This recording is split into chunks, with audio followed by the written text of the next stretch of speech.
Good morning guys. Sa ngayong umaga, dito ulit tayo sa likod bahay, no. So ngayon, papakain ulit tayo ng mga alaga nating hayop. Ayun, napakain na natin. Nabigyan na natin ng pakain yung ating mga alaga. So, pati itong ating ringneck dove at saka yung ating kakatail.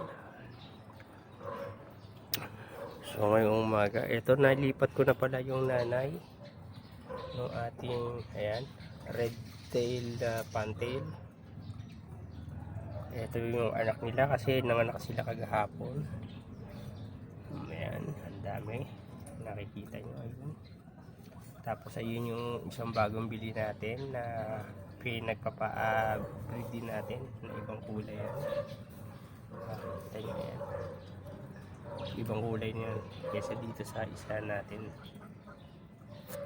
So pagka nakaitlog na, nakapanganak na to, nakapag-breed na yung kulay na yan, pag ano yan, paghihiwalayin natin at i-cross natin dito sa kulay na to natin kung anong lalabas. Pero ito yung pangalawang anak nung unang nabili ko na red tail na gapi.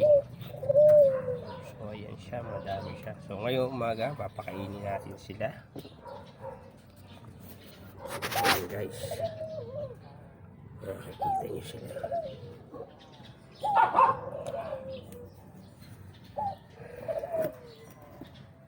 Ayan yung maingay. Ayun, nagtatawag yung ating ringneck dove. Ito yung ginawa kong pugatan. Ano yan, helmet. So andun yun sila sa taas. Ayun yung babae natin.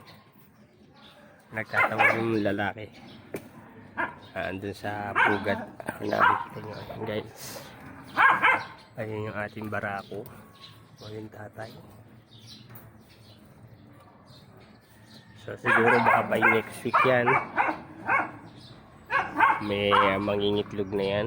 So ayun yung ating sa kabila. Ito ayun yung huling naging anak nila na natira. Yun yung una, yung pre natin na lalaki pala nung time na binili natin. So ngayon sila naman pinagpapares kayo magkapatid.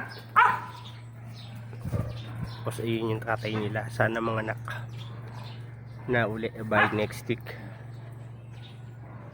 So halika dito muna tayo, mapakain muna tayo na ating mga guppies. So ito nga pala yung pakain nila, no. Ang tawag din yung PO1, yung pinakapino para dito sa ating mga maliliit na guppy. Ayan, lagyan natin sila. So ayun guys, nakikita nyo yan, no. Ayan, kakainin nila yan. So kurot-kurot lang, ganyan lang karami nilalagay natin. Ayan, kung nakikita nyo. Ayun, oh. Tapos ang pakain ko niyan, ting umaga lang sila. Hindi ko dinadamihan yun kasi pagka na-overfeed yung mga kahit anong klase yung mga isda, pag na-overfeed namamatay din. Ayan. So ayan, pinakain natin, nilagyan lang natin sila ng tikonti. So ayan.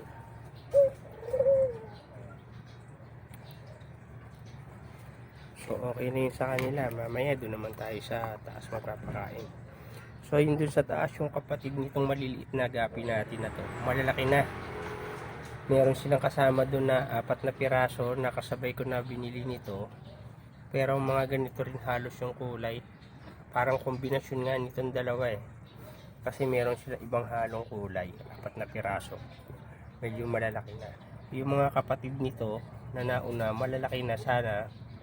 Kaso hindi pa nagpapalit ng kulay, wala pa yung ano sila ng color. So siguro sa mga susunod na linggo lalabas na yung mga kulay nila.